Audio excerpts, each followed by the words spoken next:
Olá pessoal, na aula de hoje a gente vai trabalhar o erro experimental, certo? É, E essa aula vai iniciar aquele bloco de aulas em que a gente vai abordar a química analítica num contexto relacionado mais à estatística. Então a gente vai ter essa visão da química analítica se apropriando, vamos dizer assim, dessa ferramenta estatística. E o primeiro ponto que a gente vai ver é o que está na aula de hoje, que é relacionado ao que seria esse erro experimental, né? O erro inerente ou o erro que está ou que pode estar, né, embutido dentro, inserido no experimento, tá bom? O que a gente vai abordar hoje? A gente vai abordar primeiramente o que são ou como a gente pode trabalhar com os algarismos significativos, os trabalhar os algarismos significativos na aritmética, quais são os tipos de erros, como se propaga, né, a incerteza a partir do erro aleatório, que é um tipo de erro, como que se propaga a incerteza a partir do erro sistemático, que é outro tipo de erro. Se a gente admitir, certo, que a massa específica de um mineral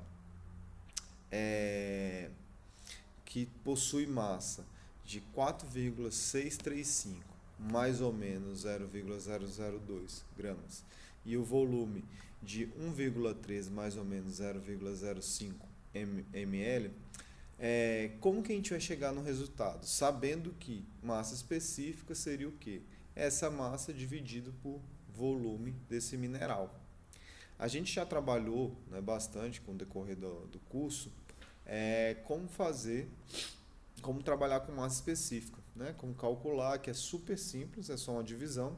Porém, até agora a gente ainda não tinha trabalhado com essa informação que está aqui. O que mostra essa massa aqui? Mostra o seu valor, né, vamos dizer assim, ou a média desse valor, mais esse erro, certo? Que varia para mais ou para menos. Então a gente tem uma faixa onde a gente pode dizer que a massa desse mineral se situa entre 4,637 e 4,633, tá? Mesma coisa do volume. Massa específica a gente pode calcular fazendo a divisão dos valores aqui, certo? Desses valores, que vai dar 4,1018 gramas por ml. E agora, em relação à incerteza, como que a gente pode calcular? Quantos algarismos significativos devem ser usados para essa massa específica? Será que a gente pode escrever do jeito que está aqui, do jeito que deu na calculadora, ou podemos arredondar isso aqui, por exemplo, para 4,1? Então, é tudo isso que a gente vai ver na aula de hoje. Tá? Como que se propaga essa incerteza, ou seja, com os cálculos aritméticos, o que eu faço em relação a esse erro, como que esse erro vai ser propagado, certo? Como que eu devo apresentá-lo com uma, duas ou mais casas decimais e como que eu devo arredondar, certo? O resultado que eu tenho, no caso aqui, relacionado à massa específica. Então, para a gente falar sobre isso, a gente tem que falar sobre os algarismos significativos, tá? Então, o número de algarismos significativos é um número mínimo de algarismos, certo?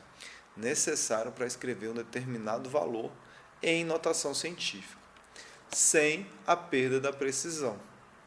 Então, algarismos significativos é uma forma, tá, da gente expressar o valor em notação científica, respeitando o que? A questão da precisão que a gente quer ou que o experimento nos proporciona. Então temos um exemplo aqui, né? Esse número 6,302 vezes 10 a menos 6.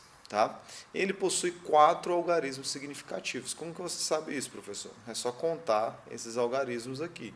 Esses algarismos são os algarismos significativos, que estão apresentados antes da potência aqui do número apresentado como notação científica. A gente pode escrever essa notação científica por extenso, vamos dizer assim, tá? botando ele completo aqui. Esse número seria o quê? Esse aqui, certo? A mesma coisa, 0,0006302, que também possui 4 algarismos significativos, uma vez que esses números à esquerda, ou esses zeros à esquerda, tá, não contam como algarismos significativos. O número 92.500, a gente diz que ele é ambíguo. Por quê? Porque esse zero aqui, tá, ele pode ser apresentado de várias formas. E aí vai depender do experimento que a gente fez, da precisão, do cálculo que foi feito. Então esse número em notação científica, dependendo de como que foi obtido ele pode ser expresso com apenas 3 algarismos significativos, certo? 9,25 vezes 10 a quarta. Ele pode ser expresso por 4 ou por 5. Qual vai ser a diferença aqui? Vamos supor, tá, que a gente fez uma medida e a incerteza dessa medida está nessa última casa. Então ela tem que ser apresentada como algarismos significativos. Mesma coisa, um cálculo. Se a gente fez um cálculo e no cálculo a gente chegou à conclusão que o resultado tem que ter 4 algarismos significativos, então esse zero entra.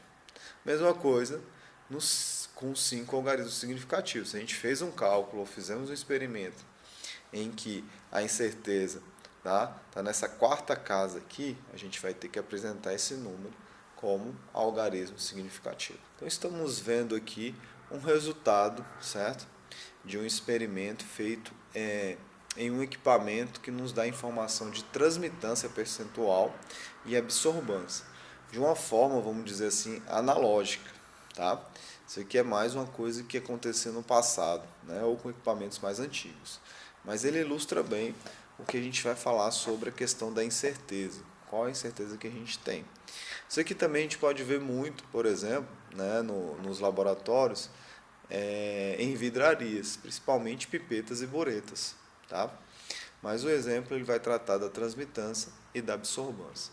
Então existe uma escala de absorbância aqui embaixo, que é uma escala logarítmica, certo?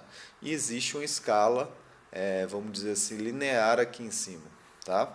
Que aumenta do 0 para o 100 de transmitância, e aqui embaixo vai do 0 até o 2 de absorbância. Quando a gente faz a leitura, a gente percebe o quê? Se o nosso sinal for essa reta, a gente percebe o quê? Que esse sinal ele está no meio da escala, certo? Ele está entre vamos dizer assim, dois valores de absorbância e entre dois valores de transmitância. A gente tem que estimar esse número. Se a gente precisa da informação de absorbância, esse sinal, essa resposta, ela está entre o 0,23 e o 0,24. Então, qual o número que seria aí entre o 0,23 e o 0,24? Então, dependendo da pessoa que está fazendo o experimento, certo? Ele pode dizer, não, está bem no meio. Então, vai ser entre 0,23 e 0,24, vai ser o 0,235. Outro pode olhar aqui e falar, não, mas não está exatamente no meio, está um pouco mais próximo do 0,23, então deve ser um 0,233. Essa margem de interpretação é que vai nos dar um grau, né, ou a última casa que possui a incerteza, vamos dizer assim, tá? Que não está certo, depende do observador, tá? Mesma coisa aqui em cima, se a gente for olhar, será que está exatamente no meio desses dois valores? Então, principalmente em escalas analógicas, a gente tem essa incerteza. Se está no meio, se não está, e a incerteza em relação à pessoa que está observando, né, ou que está retirando essa informação, certo? De um equipamento. A gente chama isso de interpolar, tá? Fazer uma interpolação entre as marcas, ou seja, fazer uma estimativa, certo? A mesma coisa acontece, por exemplo, se a gente estiver usando uma bureta. Tá? No caso aqui, se dá um exemplo de uma bureta de 50 ml. Certo? Se ela está graduada a cada 0,1, a gente pode dizer que essa bureta ela tem 2 casas de precisão. Ok? A gente pode estimar essa última, uma vez que as marcações são a cada 0,1. Se a gente tiver um menisco entre duas marcações, a gente pode estimar se está em 0,05, 0,03, mas sabendo que existe um erro ali embutido. Por quê? O que eu leio pode ser diferente do que vocês leem ou que outra pessoa lê. O algarismo zero ele é significativo quando ele se encontra o quê? No meio de um número ou no final de um número do lado direito da vírgula decimal. Ou seja, o que quer dizer com isso? O algarismo zero ele só tem duas formas, certo, de ser significativo. Se ele se encontrar no meio da informação, por exemplo, 0,101, ou se ele se encontra no final, certo, desse número, e esse zero estando dentro, vamos dizer assim, da precisão do resultado. Um exemplo é isso aqui, 90. O zero aqui é um algarismo significativo, porque essa escala, certo, nos dá esse valor aqui, certo, com uma precisão. Os algarismos significativos na aritmética. Uma coisa importante que a gente tem que ressaltar é que esse arredondamento, ou arredondamento de números, ou de sinais, ou de respostas, né, numéricas, elas só podem ser feitas, né, ou a gente tem que tentar somente fazer na resposta final, não nos resultados parciais. Então, se a gente está utilizando, por exemplo, calculadora, a gente tem que tentar manter esses zeros, né, essas respostas parciais, não, ou os resultados parciais, de forma inteira. Tá? Se a gente vai fazer cálculos na mão, por exemplo, a gente tem que tentar deixar o máximo de números significativos nesses resultados parciais e fazer o arredondamento somente no final. Por quê?